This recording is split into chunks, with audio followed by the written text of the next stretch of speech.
अगर आपको हॉरर कहानियाँ पसंद है तो हमारे चैनल को सब्सक्राइब करके बेल आइकॉन ऑल नोटिफिकेशन पर सेट कर लीजिए। तो दोस्तों, एक हसीना थी के पिछले पार्ट में आपने देखा कि कैसे अनिकेत को एक डरावना सपना आता है और उसके बाद वो तुरंत ही गांव जाने का फैसला करता है। अब आगे।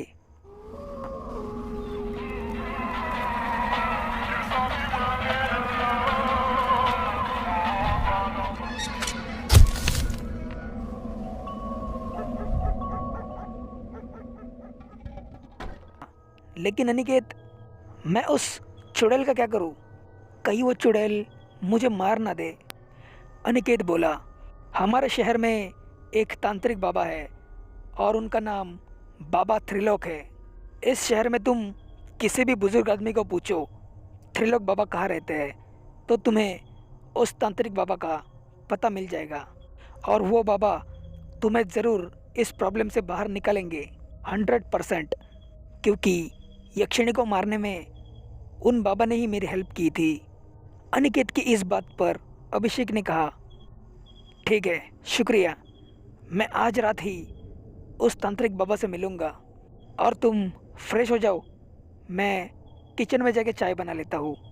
उसके बाद अनिकेत फ्रेश होकर सुबह के 7 बजने के बाद अपने गांव जाने के लिए निकल गया। और यहाँ पर अभिषेक रात होने के बाद, रात के 11 बजने के बाद उस तांत्रिक बाबा से मिलने जाने के लिए निकल गया।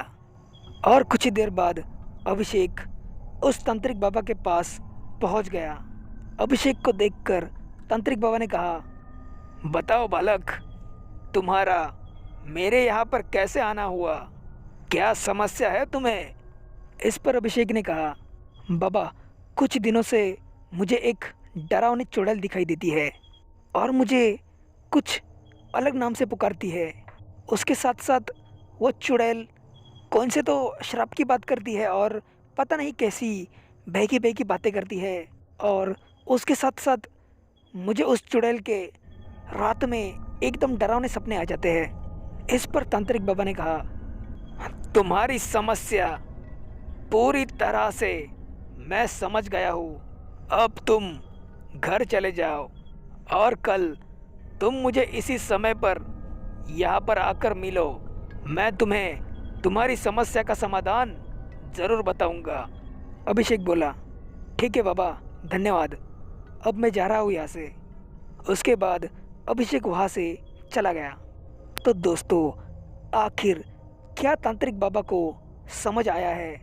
आगे क्या होगा अभिषेक का, जानने के लिए देखते रहिए एक हसीना थी।